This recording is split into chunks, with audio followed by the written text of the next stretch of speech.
Hello and welcome to, I suppose, what is the third instalment now of Ian's Club series of videos, and we'll see if we can't keep it going and start getting some of you earning some money. Now, this one is, this particular video, I'm just going to concentrate more on how I started, giving you a bit of information really, how I started and how easy it is for you to be able to make some money. And also how those of you that are putting away for the future and an investment can also make some money and do what it is that I've been explaining to you to do, which is putting stuff away and then selling it in the future to make some money on. However, some of you, quite rightly, will be thinking, well, pardon me, I'm doing that, I'm putting these coins away, but in 10 years time when I'm 65, I don't know if I want to be selling. So I'm going to cover that too. So that's what this video is going to cover. It's going to cover how I started and literally how you can start from nothing. So the people that are out there that are on absolutely nothing, if you're on the bones of your arse, trust me, you are not anywhere near on the bones of your arse as much as I was, which I will cover in a minute. Those of you that are not on the bones of your arse, go for it. The first half of the video is going to be on that, and then the second bit's going to be on how to skip through it, you know. But it's going to be on how you can turn what you're buying off me or what you're buying off other people into your actual retirement or into making money for your kids to go university or whatever. So I'm going to cover all that too. And then there'll be an offer at the end of the video, which I will add today's offers for Ian's Club, which you can then use your vouchers on and get even cheaper. So brilliant. Right, so how I started, no need to start, how I started. So I can honestly promise you this is how it was. About 7 years ago now, 6.5, 7 years ago, I was literally the worst that you could possibly imagine. The house that we were living in was just water laden, had damp, we're lower than the water level, really close to the beach in town in Weymouth, but it was lower than the water level, so as the tide came in every day, all the houses, they just got flooded at the bottom. Those that weren't concreted anyway, and ours wasn't. So it was a horrible place to live. And we lived there for 3 years, and that's where I started. My partner won't mind me saying, we were a rizzle of paper away from splitting up after nearly 20 years. It was something like 16 years or something we'd been together, because we've been together 20 years now. And so no, 16, 14 years we've been together. And everything was wrong. I was bankrupt, no money, no money, no prospects, no job. I couldn't even get a job. And I'd gone bankrupt, actually, and this is quite important because it ties into it. I'd gone bankrupt. My project, I got made bankrupt in 2004, and I moaned bitterly for several years. My wife said to me one day, do something about it or shut up. So I tried to do something about it, and I set up a bankruptcy project. And that project was called HS4B, Help and Support for Bankrupts. And I had a clear thing in mind, and that was, if you could take 1,000 people that are on the bones of their arse, and you could get that 1,000 people to the point where they're on their feet again, the amount of damage, good damage, that you can do with the economy is astronomical. It would increase the economy like you wouldn't believe. There is no value to us as a society and economy keeping people on the bones of their arse. It does not work. So, if you could have 1,000 people, this is my view then, if you have 1,000 people, put them on their feet, that are on the bones of their arse, you will help the economy, and this is how. Take someone on their feet means, you on your feet means, in my opinion, your rent is paid, you can pay your bills, you can pay your shopping, you can buy your clothes, you can buy whatever the kids need, you can pay for school trips and school holidays, you can do all the sorts of stuff you need to do for your kids, you can go on a holiday once a year, and you've got the money to go out and take your wife out, if you're a bloke. I'm sorry, I don't mean political correct and all that. I'm an old school sort of person, so, you know, in my day, the women literally didn't work. That's not me saying that, it's true. You know, women didn't work, they were all stay-at-home mums and all this. I know all that, and I totally agree with all the equality and all of this. But anyway, I digress. So if you take 1,000 people, so to take your wife out to dinner, right, once a month, take your wife out to dinner, get a cab out there, get a cab back, and have a few drinks each at the dinner. Now you're probably looking at about, to have a nice evening out, you're probably looking at about 150 to 200 quid, right? So, 1,000 people doing that a month puts 15 to 20 grand a month into the local restaurant community. You've also got 20 grand a month going into the local taxi community, tenner there, tenner back, just using that as a basis. So my thoughts then, and still are, you take 1,000 people, you put them back on their feet again, you help them, they want to stay on their feet, they want to be able to be part of society, they want to be able to pay, and so they do pay, and one way or another, people pay. Even if, no matter what, you know, even the people that think they're getting away with it and not paying tax, they're paying because they're going out, they're buying a restaurant, they've got more money to go and do this or go and do that, and therefore they put money into the community, into the economy, and the economy benefits. And you do that, 1,000 people in every town in the country, the economy goes whoop, goes up like that. So it's good for everybody. Now, I was laughed at, I was not believed, I was chased out of town, basically. We had a shop outside of town. As soon as we came into town in 2012 when the Olympics was on, oh, we can't have the likes of you coming in here into town selling all your second-hand stuff, raising money for bankrupts when you've got all these Olympic visitors coming and all the rest of it. So anyway, that's a completely different story. Local council conned hundreds of millions out of government in order to do loads and loads of updates that didn't work. We had traffic lights, intelligent traffic lights, cost millions. No one worked out the fact that they didn't actually start getting intelligent for 4 or 5 years, which was after the Olympics. Anyway, the point is, that's what it's all about. And I had to fall on my sword and go bust again, running a bankrupt charity. Now, why is all that important? I'll tell you why. Really important. Because ironically, I am absolute living proof, factual, of what it is that I was banging on about for years. I'm actually living proof of that now. And here's how. So there I was, 7 years ago, and just move that out of the way.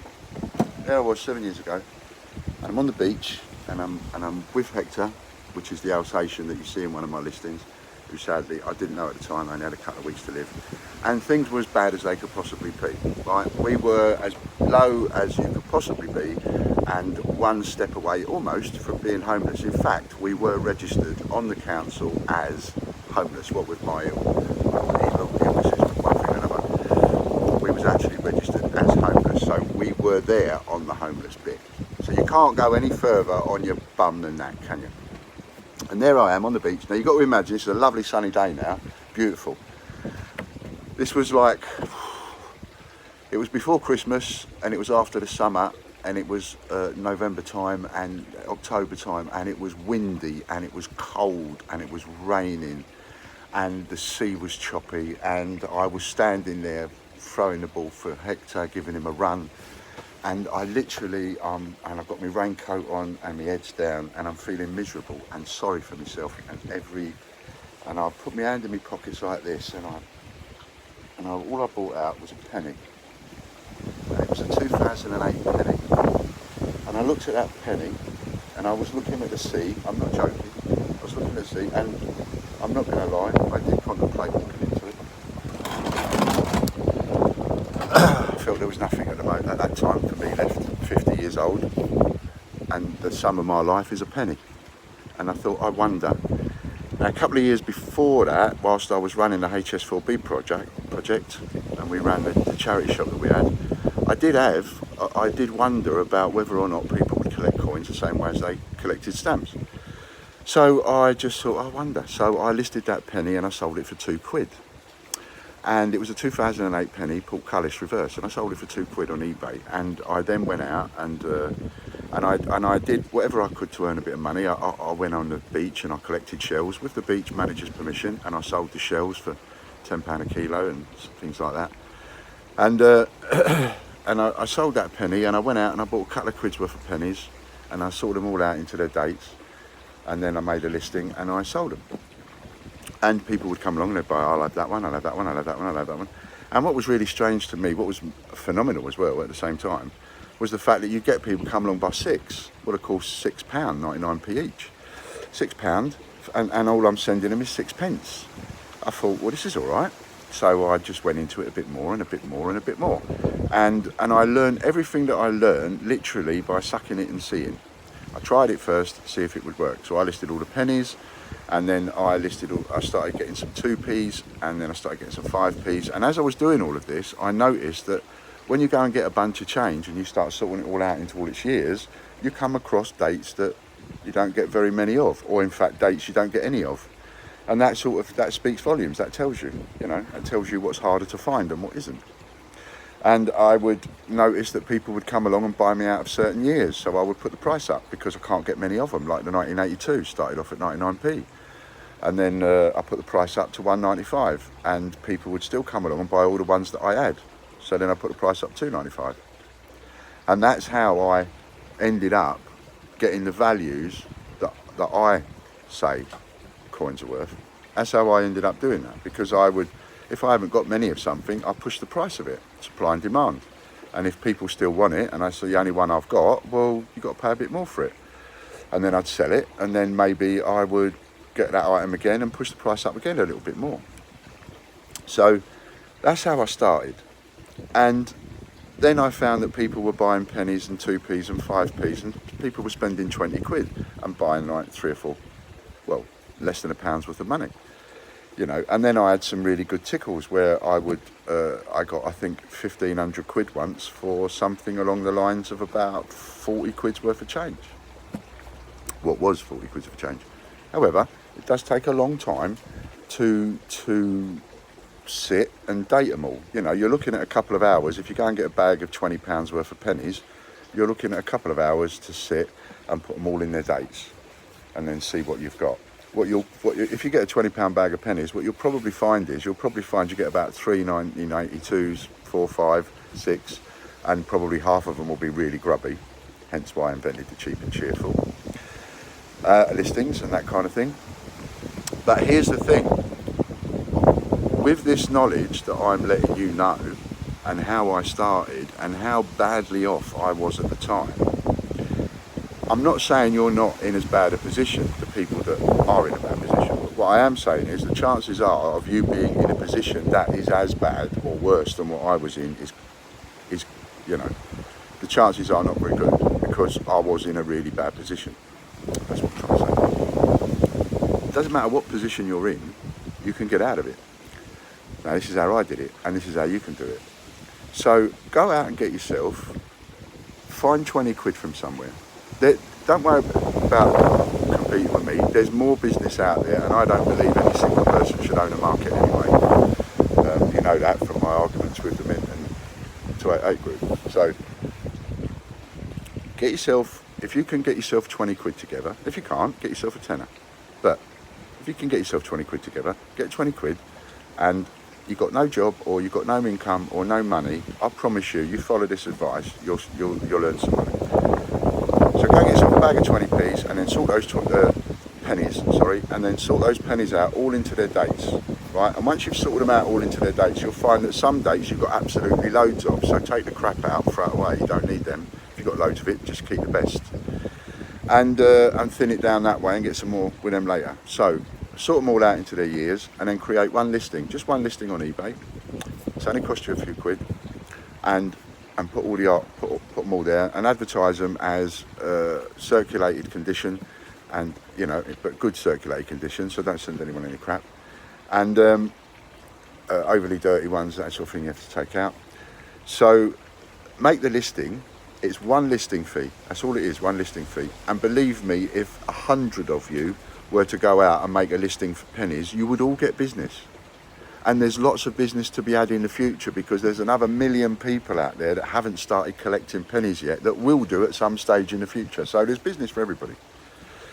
So you make the listing, put the quantities in, what you've got available, and put the price.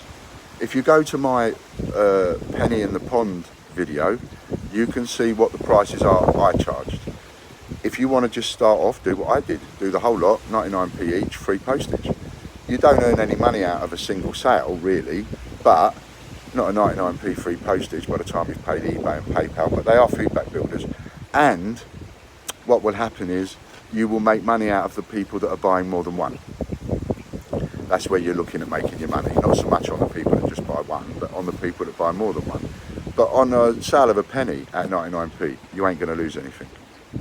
So this is how I did it, and this is how you can do it. And just apply the same rule that I've given you on the pennies to 2p's, 5p's, 10p's, 20p's.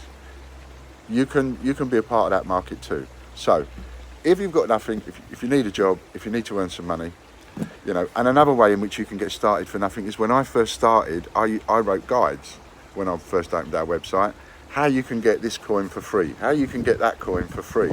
And some of you bought those guides and came to our website. Well, imagine, if you bought those guides off us, people will buy them off you.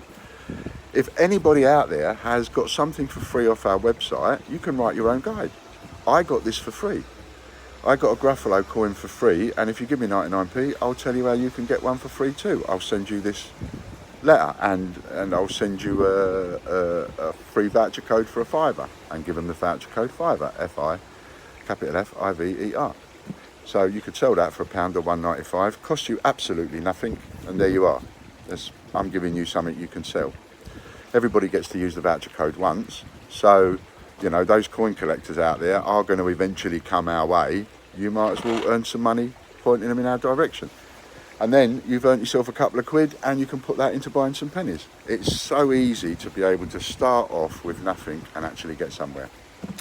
So I hope that really helps you. Now, as promised, I'm going to move on to the people that invest, right?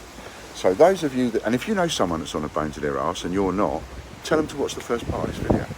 Okay, so, and I'll do more videos about how you can make money for nothing. So now we move on to the investors, right? Now, as we know, eBay is, along with Amazon, the world's biggest marketplace. It just is. You may not like it sometimes, but it just is. It is the place to be. So here's how you do it for the future. We know that the eBay marketplace can be manipulated. We've seen what happened with 288 Group coming onto eBay and manipulating it and that kind of thing for the search engines and all that over the price. So, and those of you that have been around eBay for a long time and have sold on eBay for a long time know how easy and yet how difficult it can be to manipulate the eBay marketplace. So what we can do is we can manipulate that marketplace in a way that suits you individually. And this is how we do it. You take the products that you've bought from me. So let's say I'm you. I'm already doing this, by the way. So, you know, I am already actually doing this. It's just that I'm not going to divulge to anybody what the name of the eBay account is. But call it, if you like, an eBay account called Ian's Prediction. It's not, but just call it that. So on that account, I am listing the products that I tell you will go up in value over the next 10 years. The products that I say to you, buy it now, it'll be worth £100 in 10 years' time. So a list of products on there. I'm not listing the products to sell them now. Don't want to sell them now. This is my retirement. I'm going to do the same. I'm doing exactly the same as what I've been advising you to do, but I'm doing it in a different way, and I'm telling you how to do it so that you can do it too.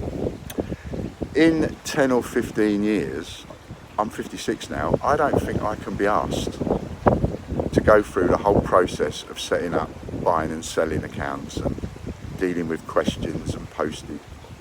I don't know if I'm going to want to do that at that age. However, because it's a bit like expecting somebody in the physical world to go out at the age of 66, 70 and start a physical shop. You just can't be asked at that age. However, if that shop was already built by the time I got there, that's a different story, because now all I've got to do in my old age is just go in there and take care of it. I ain't got to build nothing. And so this is what I'm doing. And this is my advice to anybody who, in a similar kind of a way, doesn't want to look forward to having a cupboard full of stuff that they've then got to try and list and turn into money in 10 years' time. This is how to do it now. So I say, like, the price of a Frankenstein, for example, a non-released coin, is going to go up to 100, 150 quid over about 10 to 15 years. That's what I think that price will go up to. And it could go up to an awful lot more. You know, there is a part of me that thinks, oh, it could go up to an awful lot more than that. It could do a couple of £100. So, and probably will do, because don't forget, you know, money is all relative. What's worth a couple of £100 now is not going to be worth a couple of £100 in 10 years' time. Anything that costs £200 now is likely to cost £500 or £400 in 10 years' time anyway. You know, you've got inflation and all the rest of it to take into account. So, let's say I decide I want 150 quid for me Frankenstein. Now you decide what your retirement price is. This is the beauty of this idea. It's because you can actually decide what your retirement price is. I've decided, in this instance, my retirement price is 150 quid for a Frankenstein. When Frankensteins reach 150 quid, that's when I want to sell my Frankenstein. Right? That's how this example is working. I've decided I want 150 quid. You might decide I'm happy at one day getting 85 quid. That won't interfere with me. Someone else might decide I want to sell mine at an even round number of 100 quid. Someone else might decide they're quite happy to sell theirs at 50 quid. So you decide whatever your retirement price is. We'll call it your retirement price, because these are the investments that you're buying now to make money on later, right? So we'll call it your investment thing. So in the case of the Frankenstein, and I don't need to go through 35 different coins and all the rest of it, you do it with any coin that you want. This works with any coin that you want, okay? Any coin. Doesn't matter if you put up a 2004 Roger Bannister, the same rule of thumb will work. Okay. You decide what your retirement price is. This is the price I want for it. I'm not interested in getting less. So, sooner or later, the market will catch up with that listed price. At the moment, if I list the Frankenstein for £150, I'm going to list that Frankenstein at £150, and anybody that sees that listing is going to come along, look at it and go, look at that knob. He ain't never going to get that. What they're not going to know is I don't care, because I don't want to sell it now. I'm not looking to sell it now. I'm not looking to rip anybody off and sell it now. I've listed it now because I can't be asked to list it in 10 years' time. I'm listing it now. I'm happy to pay the listing fees because I've worked it out for 10 years. That's fine by me. Keep paying the listing fees on it, no problem at all, and it can just sit there. Over the years, it will earn its own product placement because it's been there, the same listing for years and for years. It's been there. So it will earn its own product placement in going up in the best match and all the rest of it over the years. It will do that automatically on its own, just for the sheer fact it's been there a long time. That's how eBay works. So come the time, now next year won't catch up 150 quid. The year after won't catch up 150 quid. And maybe 5 or 8 years' time, I'm still paying for that listing and it still hasn't sold. For 8 years, it hasn't sold. Maybe in 5 years' time or 8 years' time, the price has reached 50 or 60 quid. So those of you that chose 50 or 60 as your retirement price, they've sold. They're no longer there. They're gone. And then time carries on, because time doesn't stop, time doesn't stand still. It will carry on, and we'll get to 9 years and 10 years and 11 years and 12 years and 13 years and so on. And eventually, the market will catch up on its own with the price that you set. And that, I guarantee you, will work for anything, because if you look at inflation, that's all it is. You know, my mum sold her house 20 years ago for 95 grand. Now that same house is worth just under £500,000. and that's 20 years later. We all know that happens, and it happens on all sorts of product. When I was a little baby, you could buy cars, a brand new one, for a few £100. Now, you can't. So, it's all relative, and it all works like that. If you went out and bought a product, any product, off the shelf, call it this product, right? There's a cup. It's in a shop at £4.95. Top price, top retail shop. There is no way on earth you could buy that and make a profit, is there? But you see, it depends how you look at it. If you take the long-term view, you go, well, I'll buy that and I'll put it aside. In 20 years' time, that'll be a tenner. Of course it will. The question is, has it been worth putting that £5 aside for 20 years? That's the question, just to make another fiver. So it will apply to anything. You could buy a brand new Airfix model off the shelf today for £4.99 and sell it in 10 years for £10, simply because they won't be making it then. They'll be making a different one. Just like the cup, they won't make this cup then. They'll make a different cup, different colour, different design, different whatever. It applies to anything. Over time, time will actually catch up with prices. So when prices are too high, they sit there, they don't sell. But eventually, as time goes on and time goes on, all those cheaper versions are all sold. And eventually, time, it will catch up. And one day in the future, somebody will pay £150 for a Frankenstein, in my view. And any one of those coins. Now, when is that time? That's the key, that's the question. Is that moment when the first person pays 150 quid for any one of those non-release coins, is the first time that somebody clicks the button and does that, is that going to be in 5 years' time? Is it going to be in 10 years' time? Or is it going to be in 20 years' time? Or is it going to be in 40 years' time?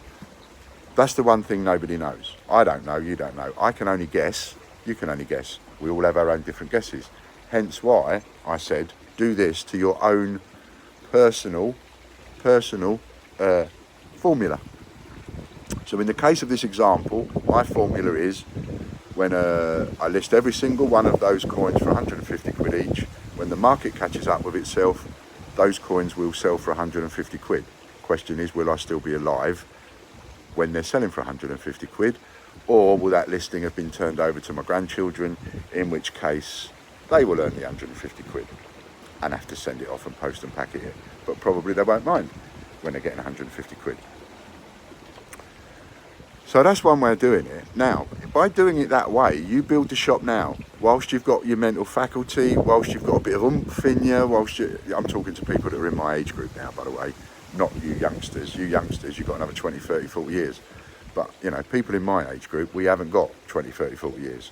So if you build your shop now, while there's a bit of oomph about you, whilst you can actually use the system, get it done, and you want it on the cheapest listing possible, that's what you want, where it automatically renews every 30 days. You don't want to pick any promotions. Do not pay extra money to promote your listings. Give eBay extra percentages for giving you better placement. It's not worth it, because what we're doing here is we're playing the long game. It's only worth those product placements and paying them the extra money to get your items promoted in the top, etc. when you're playing the short game. It's not worth it paying that money out for the long game. For the long game, you need it as cheap as you possibly can for the listing fee. Because all you want to do is you want to list the products that you've got, and then each time you get more, just update the quantity, and you want to keep doing that with your products, keep listing the products that you've got, and you want to park them there. You want to use it like a car park, because all your prices are there. Everything's priced, everything's in order, all the quantities are correct. D-Day, you've got 6 of those. Peter Rabbit, Change Checker, you've got 20 of those, whatever. It's all there, all itemised, all priced. And then, because of the price is the price that you've decided what your retirement is going to be, you leave it there. You just leave it and you forget about it. You price it, you leave it, you forget about it. That's the long-term view way of doing it in order to guarantee you make money. And this applies to anything. It doesn't just have to be coins. You decide on the price you want, You list it for sale, you put it away where you can find it very quickly, and then you forget about it. Completely forget about it. Doesn't matter what you're making, handbags, whatever, you completely forget about it. It will sell. It's just a question of when. But then you carry on listing more, making more, whatever it is you're doing, more, and you build up a little shop. And then, as time goes on, all of the items that you've got listed, time will catch up with itself, it will catch up with the market value, and, well, look, you're in. And as soon as it catches up with that market value, if you've chosen your retirement price at 50 quid for that item, say, then as soon as it hits 50 quid, someone will click the button, and out of the blue, in a couple of years' time, you'll be sitting there having a cup of tea and a slice of cake, and you'll go, oh, look at that, we just sold her this for 50 quid. The market's caught up with itself, do you see? And that really does apply to anything, but seriously does apply when you're taking the long-term view on collectibles, because collectibles always go up in value. We all know this. It's just a question of when. I know we all want to buy stuff at a tenner and sell it for 100 quid tomorrow, but that doesn't happen very often. But when you use a little bit of nous and a little bit of common sense and a little bit of logic, you can work out what you can buy for now and sell in a few years' time for X amount. And if you list it right, play it right, sell it right, the market catches up with the price that you want eventually, and you get the price that you want. And that's what I did over the last 7 years. And when we bought boxes and boxes of foreign coins and all that, we sorted them all out. I had no idea what the price was, but if I only had one of something, it went straight in at 10 or 15 quid because I only had one. I don't know if it's worth it. If it ain't worth it, then it ain't going to sell. If it sells, well, then it was worth it. And people come along and bought it. I did silly things like when I only had one of this and one of that and one of that, I opened a different account and then I doubled the price on them all and just chucked them all up there for even more money because I didn't know what they were worth. The ones, some of them sold, some of them didn't. Eventually, the market will catch up with virtually any price you put on it. If somebody put a price of £500 on a Kew Gardens today and left it there and just kept that in their cupboard, one day the market will catch up with itself and it will sell for 500 quid. Again, whether that's in your lifetime or mine, who knows? But will it happen? Absolutely guaranteed it will happen. Just like the price of a car from when I was born was guaranteed to double and double and double and double again. It's just a question of, did they know then that in 2019 a brand new car might be 20 grand when they were selling them at 50 quid and 150 quid? No, they didn't know that. They didn't know what date it was going to be. But, you know, we all got to realise that stuff just goes up and up and up over the years. Okay, so 32 minutes this has been on, but I really feel it's an important one. It shows you how I got started. It shows you how you can do it now. You could have a good Christmas even if you've got nothing now, and I'll help you. And then there's other areas like I don't need to service that entire market on my own anymore. So there are coins I've been collecting over the last 7 years where, like for example, one of the listings I've got 60 2012 10p's, 24.95, and you can use vouchers on that. But that gives you an example. It's like it's not an easy one to find. You know, it's not the most difficult, but it certainly is an easy one to find. 95, 96, 97, terrible ones to find. Really difficult ones to find. You take 10, I'm talking 10p's now, because they've been taking a certain amount out of the system as well. But I've been saving them for 7 years, so I've got loads, you know, and to a point where I can actually wholesale them. And I have wholesale prices that I sell to manufacturers and one thing and another. So there'll be a deal at the end of this video for 95, 96, 97 10p's to make it worth your while buying those off me. And it's the same for the other ones that you can't find. The ones that are difficult to find, if you set yourself up a little business selling them, instead of you going out searching all the time, buy them off me if I make them cheap enough. And then you've always got them in stock. And that's what I'll be doing. So I will be building an awful lot of Ian's Club wholesale listings as we go forward from now on. But added to the Ian's Club listing that we've got at the moment, today I shall add in there the 95, 96 and 97 10p. I sell those for around 195 each. so they're worth a couple of quid each, and people are happy to pay 2 or 3 quid for a coin they have difficulty finding. It doesn't matter what the denomination is, you know, whether it's a 10p or a 1p, certain, they'll fetch 2, 3, 4 quid certain years. So anyway, I have a rule of thumb when it comes to wholesaling, which is 30p each. 1p, 2p, 5p is 30p each, and 10p's are 40p each, and that's when they're sold by the 100, and so they're 30p each and they're 40p each, and the harder ones to get, the ones I sell for 2 quid, then they're double, so they're 60p or 80p, because they're hard to find, but they go out for like a couple of quid, 2 or 3 quid. So there you go. So that's what I'm going to be putting in today. The mystery parcels, they've gone phenomenal. I put up 100 of the £25 ones, and I think we've probably sold half of them or more. So yeah, get in on that. And thank you very much for watching, and I hope this has been of benefit to you. My name's Ian, and it's www.thegreatbritishcoinhunt.com. Thanks very much. Bye for now.